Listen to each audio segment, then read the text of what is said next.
தூத்துக்குடி போயிருக்கோம், அப்புறம் சென்னையும் போயிருக்கோம் ரெஸ்கியூ.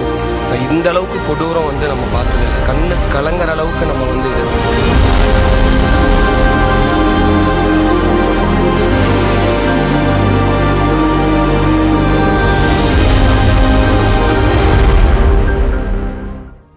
வயநாட்டில் ராணுவத்தால் அமைக்கப்பட்ட சூரல்மலை மற்றும் முண்டக்கையை இணைக்கும் தற்காலிக இரும்பு பாலம் பயன்பாட்டிற்கு வந்தது. மீட்பு பணிக்கு பெரிதும் உதவவுள்ள இப்பாலத்தின் சிறப்பம்சங்கள் குறித்து களத்திலிருந்து விவரிக்கிறார் நமது சிறப்பு செய்தியாளர் ரகுவரன். நாம தற்போது சூரல்மலை பகுதியில் இருக்கக்கூடிய இரும்பு பாலம், அதாவது ராணுவத்தால் அமைக்கப்பட்ட இந்த இரும்பு பாலத்தில் தான் நம்ம தற்போது இருக்கிறோம். பெங்களூரில் இருக்கக்கூடிய ராணுவ அதிகாரிகள் மெட்ராஸ் இன்ஜினியரிங் குரூப் அப்படின்னு சொல்லக்கூடிய இந்தியாவிலேயே இந்த ராணுவ அமைப்பு தான் பெங்களூர்ல இருக்கக்கூடிய இந்த கேம்ப்ல இருக்கிறவங்க தான் இந்த பாலம் கட்டுறதுல சிறப்பு நிபுணத்துவம் வாய்ந்தவங்க. அந்த குரூப்ல 195 மீட்டர் தூரம் இருக்கக்கூடிய இந்த ஆற்றில் இந்த பாலமானது தற்போது அமைக்கப்பட்டிருக்கிறது. சுமாராக 40 டன் அளவிலான வாகனங்கள் வரைக்கும் இதுல செல்லுவதற்கான இதுல வந்து செல்ல முடியும். அந்த அளவுக்கு சக்தி வாய்ந்ததாக இந்த பாலம் வந்து அமைக்கப்பட்டிருக்கிறது. இந்திய ராணுவத்தினால அமைக்கப்பட்டிருக்கிறது. பாத்தீங்கன்னா ராணுவ அதிகாரிகள்லாம் தற்போது அது உள்ள போறதையும் நம்மளால பார்க்க முடிகிறது. குறிப்பாக 150 ராணுவ அதிகாரிகள் சேர்ந்து இந்த பாலத்தை வந்து உடனே கட்டி அமைச்சிருக்கிறாங்க. பெங்களூருவிலிருந்து வந்த ராணுவத்தினர் கட்டியிருக்காங்க. குறிப்பாக பாத்தீங்கன்னா இந்த பாலம் கட்டுவதற்கான பொருட்கள் வந்து பாத்தீங்கன்னா கோயம்புத்தூர் மற்றும் அரக்கோணம் பகுதியில் இருந்தும் எடுத்து வரப்பட்டு இந்த பாலம் வந்து கட்டி முடிக்கப்பட்டிருக்கிறது. தற்போது சூரல்மலை பகுதியில் இருந்து மீட்பு பணிக்கு செல்லக்கூடியவர்கள் எல்லாருமே இந்த பாலத்தை பயன்படுத்த முடியுது. அதனால மேல இருக்கிற மலை கிராமங்கள்ல இந்த மீட்பு பணியை துரிதப்படுத்துவதற்கான வாய்ப்பு தற்போது எளிதாக கிடைத்திருக்கிறது. நியூஸ் 18 தமிழ்நாடு செய்திகளுக்காக ஒளிப்பதிவாளர் மணிகண்டனுடன் செய்தியாளர் ரகுவரன், வயநாட்டிலிருந்து. வயநாட்டின் முண்டக்கை பகுதியில் தற்காலிக பாலத்தை ராணுவம் கட்டமைத்த நிலையில் நிலச்சரிவில் சிக்கியவர்களை மீட்க அப்பகுதியை 6 மண்டலங்களாக பிரித்து தேடுதல் பணியில் 40 குழுக்கள் களமிறக்கப்பட்டுள்ளன. வயநாட்டில் நிலச்சரிவால் கடுமையாக பாதிக்கப்பட்டுள்ள பகுதிகள் 6 மண்டலங்களாக பிரிக்கப்பட்டு தேடுதல் பணி மேற்கொள்ளப்பட்டு வருகிறது. அட்டமலை மற்றும் ஆரன்மலா முதல் மண்டலமாகவும் 2வது மண்டலமாகவும் முண்டக்கை பிரிக்கப்பட்டுள்ளது. 3வது மண்டலமாக பூஞ்சேரி மட்டமும் 4வது மண்டலமாக வெள்ளர்மலை கிராம சாலையும் வகைப்படுத்தப்பட்டுள்ளது. GVHSS வெள்ளர்மலை 5வது மண்டலமாகவும் ஆற்றின் கீழ்ப்பகுதி 6வது மண்டலமாகவும் பிரித்து 40 குழுக்கள் தேடுதல் பணி நடைபெறவுள்ளதாக மீட்புக் குழுவினர் தெரிவித்துள்ளனர். ராணுவம், தேசிய பேரிடர் மீட்பு படையினர், கடலோர காவல்படை, கடற்படை உள்ளிட்டவற்றின் கூட்டுக்குழு இந்த தேடுதல் பணியை மேற்கொண்டு வருகிறது. ஒவ்வொரு குழுவிலும் 3 உள்ளூர் நபர்களும் 1 வனத்துறை ஊழியரும் இடம்பெற்றுள்ளனர். இது தவிர சாலியாறு ஆற்றை மையமாக கொண்டு ஆற்றை சுற்றியுள்ள 8 காவல் நிலையங்களை சேர்ந்த காவல்துறையினர், நீச்சல் வல்லுநர்கள் தேடுதல் வேட்டையில் ஈடுபட்டுள்ளனர். ஹெலிகாப்டரும் 25 ஆம்புலன்ஸுகளும் இந்த பணியில் ஈடுபடுத்தப்பட்டுள்ளன. மண்ணில் புதைந்து கிடக்கும் உடல்களை கண்டறிய டெல்லியிலிருந்து ட்ரோன் அடிப்படையிலான ரேடார் வரவழைக்கப்பட உள்ளதாக அதிகாரிகள் தெரிவித்துள்ளனர். ஏற்கனவே 6 மோப்ப நாய்கள் உள்ள நிலையில் தமிழ்நாட்டிலிருந்து மேலும் 4 மோப்ப நாய்கள் இன்று அனுப்பி வைக்கப்பட்டுள்ளதாகவும் தெரிவிக்கப்பட்டுள்ளது.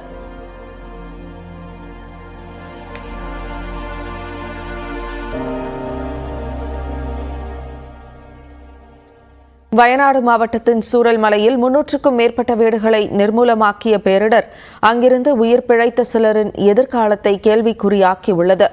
கண்முன்னே உறவுகளை இழந்ததால் மனவேதனையுடன் நிவாரண முகாம்களில் தங்கியிருக்கும் இவர்களின் சோகத்தை எளிதாக கடந்துவிட முடியாது.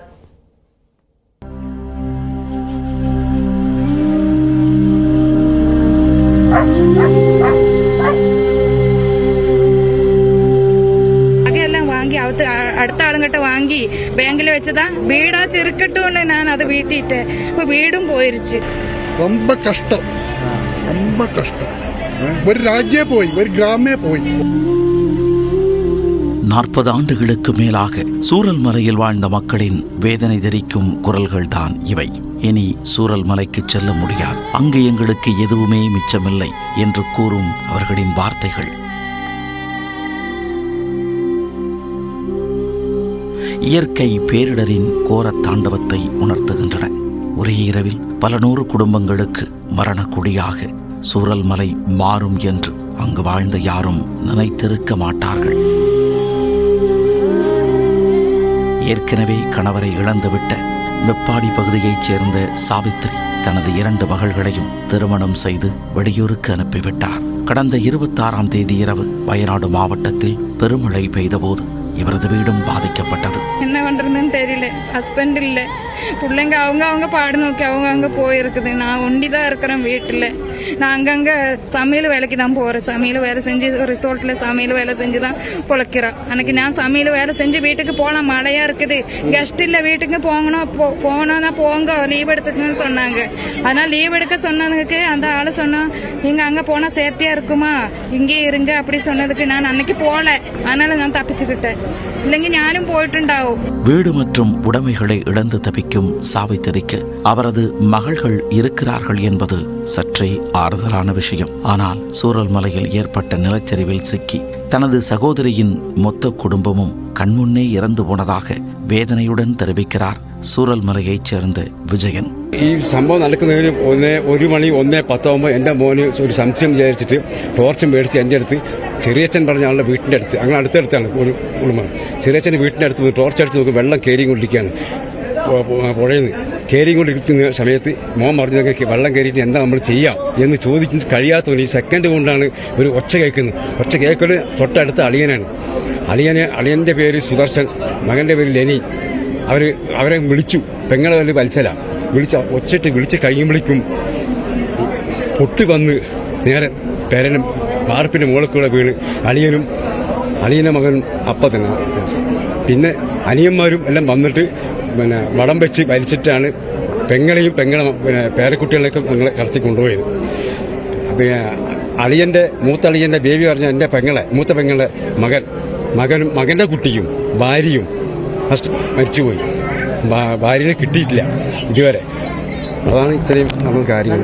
വേറെ ഒന്നുമില്ല. വീടൊക്കെ നല്ല നശിച്ചുപോയി. ഒരു സാധനം ഇട്ട சட்டமுண்டல்லாண்டு வேற ஒன்றும். இதேபோல் சூரல்மலையில் தையல்காரராக இருந்த நாசர் தனது இரத்த சொந்தங்களில் 17 பேரை இழந்துள்ளார். இவரது வீட்டின் அருகே இருந்த உறவினர்களின் நிலையும் தெரியாததால் மிகுந்த வேதனையில் இருக்கிறார். പിന്നെ കുടുംബത്തിൽ നിന്ന് 17 പേര് എൻ്റെ രക്തത്തിൽ പറഞ്ഞ 17 പേര് പോയിട്ടുണ്ട്. അതിൽ 9 പേരെ കിട്ടിയിട്ടുണ്ട്. ബാക്കി കിട്ടാനാണ്. കിട്ടിയവരൊക്കെ മറവ് ചെയ്തു. പിന്നെ ഞങ്ങളിപ്പോൾ മേപ്പാടി ക്യാമ്പിലാണുള്ളത്. കുഴപ്പമൊന്നുമില്ല, ഇപ്പോൾ സേഫാണ്. മൊത്തം സ്വന്തക്കാർ മൊത്തമായിട്ട് ഒരു 40-ൽ കൂടുതൽ, 40-ൽ താഴെയല്ല, 40-ൽ കൂടുതൽ ആൾ പോയിട്ടുണ്ട്. അതിൽ കുറച്ച് പേരെ കിട്ടിയിട്ടുണ്ട്, കുറച്ച് പേരെ ഇനി കിട്ടാനുണ്ട്.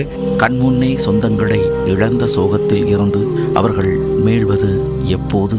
வீடு உட்பட அனைத்தும் பறிபோன நிலையில் மீண்டும் பூஜ்ஜியத்தில் இருந்து அவர்களது வாழ்க்கை தொடங்குவது எப்போது என்ற பல்வேறு கேள்விகளுக்கு எதிர்காலம்தான் விடை சொல்லும். நியூஸ் 18 தமிழ்நாடு தொலைக்காட்சி செய்திகளுக்காக வயநாட்டின் மெப்பாடியில் இருந்து செய்தியாளர் ஐயாச்சாமி.